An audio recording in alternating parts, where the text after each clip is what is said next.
E aí, tudo bem? Eu sou Jennifer Cruz, professora de História, e essa é a nossa segunda aula sobre Roma. Na aula anterior, a gente viu sobre monarquia, sobre a fundação e também vimos sobre um ponto bem importante, a República Romana, com todos os seus adendos. Hoje, nessa aula, a gente dá continuidade falando de Império, a última parte dessa história. No nosso último capítulo, o que a gente viu? Marco Antônio versus Otávio, o sobrinho de Júlio César. Quem ganhou essa disputa você já deve saber, foi o Otávio. E quando o Otávio chega ao poder, a gente fala que começou a Pax Augusta ou a Pax Romana. Pax significa paz. E por que isso? Porque no governo dele, Roma vai atingir o seu auge. E é exatamente assim que a gente começa essa história.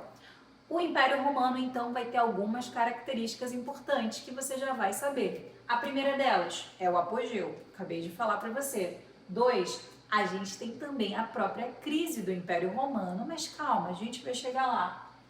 Imperador. O imperador é um cara diferente, porque diferente do que a gente tinha na República, agora a nossa forma de governar, ela é diferente também. Sabe por quê? É porque agora o senhor Otávio vai ganhar alguns títulos. Por exemplo, ele ganha o título de príncipe. É porque nesse contexto, príncipe significa o mais importante cidadão. Outro título que ele ganha também é Augusto, ou seja, divino. E por fim, ele ganha também o título de imperador, de general vitorioso, que se chamava César. Então ele é Augusto, divino, príncipe, porque ele é o mais importante, e César, porque ele é o imperador. Já ouviu falar de ave César? Então, é de ave imperador.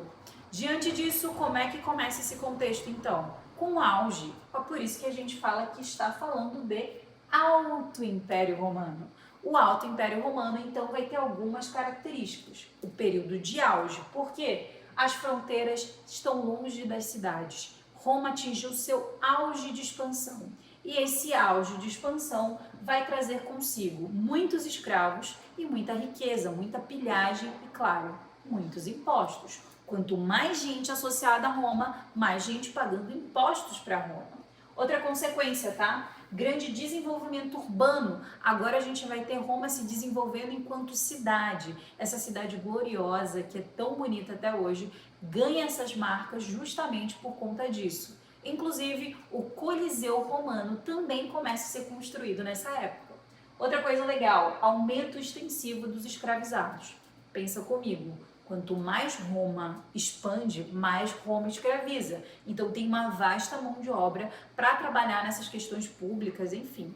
E por fim, política do pão e circo, que você já deve ter ouvido falar. Mas antes de eu falar da política do pão e circo, deixa eu te dar um destaque. No ano zero, vai nascer um carinha chamado Jesus de Nazaré. Já ouviu falar dele? Bem famoso, né? Então, Jesus na época vai ter um problema. Qual é um dos grandes problemas dele com o Império Romano? Primeiro, os romanos tinham dominado a região onde Jesus vivia. Primeiro ponto. Segundo, de acordo com Jesus, só existe um Deus e esse Deus era o seu pai. Aí pensa comigo, o imperador não era considerado divino, um Deus? E aí tem um problema. Se existe um Deus e é o pai de Jesus, ele está renegando o imperador, aí você entende o conflito. Como vocês sabem, judeus, ou melhor, Jesus Cristo, era de origem judaica. Qual é o problema? Tanto judeus quanto cristãos, aqueles que seguiam a palavra de Cristo, começam a ser perseguidos justamente por conta disso, porque eles renegavam a característica divina do imperador e também renegavam o politeísmo, uma vez que as duas religiões são monoteístas, ou seja, só acreditam em um Deus. É por isso que nessa imagem bem aqui, o que está sendo ilustrado é exatamente isso. Lembra da política do pão e circo? Já ouviu falar? Circo para divertimento e pão para enganar a fome. Era muito comum que dentro do Coliseu Romano e de vários outros espaços, eles colocassem, por exemplo, judeus e cristãos para lutarem contra animais como leões, por exemplo. Para que isso? Para gerar o circo, o divertimento. As pessoas iam assistir aquilo como forma de entretenimento. Mas o que é a política do pão e circo hoje para a gente pensar socialmente falando? é exatamente quando o governo distrai a população dos seus reais problemas com um circo e com uma mixaria em termos de comida. Vamos pensar num exemplo? Dia do Trabalhador. Em várias partes do mundo, o Dia do Trabalhador ele é utilizado como um dia de luta, de reivindicação. Aqui no Brasil, por exemplo, é um dia que muita gente vai usufruir de pequenos serviços. Um show numa praça pública, vai cortar o cabelo em numa manifestação, numa concentração que o governo disponibilizou. Ou seja, é esse circo, é esse divertimento, é essa distração dos reais problemas. E qual era o objetivo do imperador na época fazendo isso? Vários. Primeiro, se livrava de uma boa camada de pessoas opositoras a ele, cristãos e judeus, e ao mesmo tempo gerava, aspas, o sentimento de passividade da população com essa política do pão e circo. Tudo isso no auge do Império, no Alto Império Romano. E é exatamente aí que começa a morar o problema. É que uma das características do cristianismo é que você não pode renegar a Deus. Já ouviu aquela frase? Amar a Deus sobre todas as... Isso, obrigada pela interação. Amar a Deus sobre todas as... Obrigada de novo. Ou seja, o Baixo Império vai começar a ter a consequência disso. A partir do século III, o processo começa a entrar em decadência. Por quê? É o fim da expansão. Vamos lá, vamos pensar. Se Roma parou de expandir, vai parar de chegar escravo, ou seja, o número de escravos vai estagnar. A quantidade de impostos que vão ser recebidos estagnou, ou seja, Roma era dependente dessa expansão constante. Na medida em que isso estanca, que fica parado, Roma tem um problema.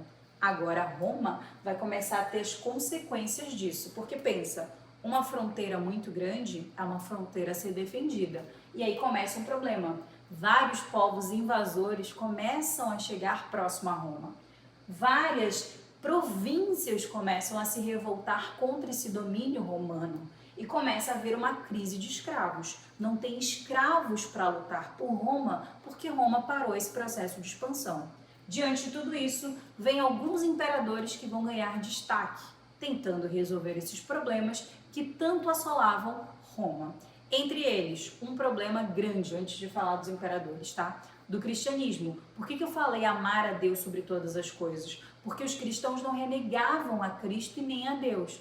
Isso é um problema, porque o cristianismo foi começando a ganhar adeptos, adeptos e adeptos. E na medida em que isso foi passando, ficou quase impossível para os imperadores romanos não deixarem o cristianismo se desenvolver.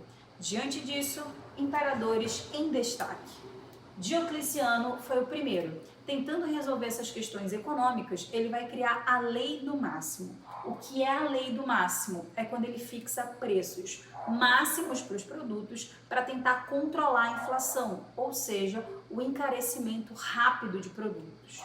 Outra coisa importante, tá? Ele vai dividir o império em uma tetrarquia. De novo, tetrarquia. Significa que tinha 2 Augustos e 2 Césares. Jennifer, não entendi. Tinham 2 imperadores para questões religiosas, ou seja, para o lado divino, e tinha 2 imperadores para as questões militares, para o lado militar, os 2 Césares. Deu para entender? Então ele faz isso na tentativa de controlar e de administrar melhor o Império Romano. Por quê? Porque ele era muito grande e ficava quase impossível controlar tudo a partir de uma única cidade. Outra coisa legal, veio Constantino, tá? Esse eu te sugiro que faça um coraçãozinho, dê um destaque nas suas anotações. Por que o Constantino é tão importante? Porque o Constantino cria o Édito de Milão. Pela primeira vez na história dos romanos, os cristãos estavam livres para desenvolver os seus cultos, ou seja, eles não mais seriam perseguidos como foram ao longo desses 3 séculos. Outra coisa importante, tá? Ele vai criar uma segunda capital, que é Constantinopla. Constantinopla é o mesmo que Istambul, lá na Turquia hoje, tá bom? Mas anota aí, segura essa informação. E além disso, ele faz a lei do colonato, bem importante, tá? O que estava rolando? Lembra que eu te falei de vários invasores? Uma das características, os invasores primeiro atacavam as cidades e depois eles atacavam o meio rural. Qual é a consequência? Muita gente vai sair das cidades e vai começar a migrar para esse meio rural. Qual é o problema? Esse território já tem dono. O que é a lei do colonato? É quando se cria o poder, ou melhor, a prática, de que quando uma pessoa chegue num território, ela trabalhe lá, resida lá, mas ela não é dona da terra. O nome que a gente dá para isso é colonato. Jennifer, não entendi.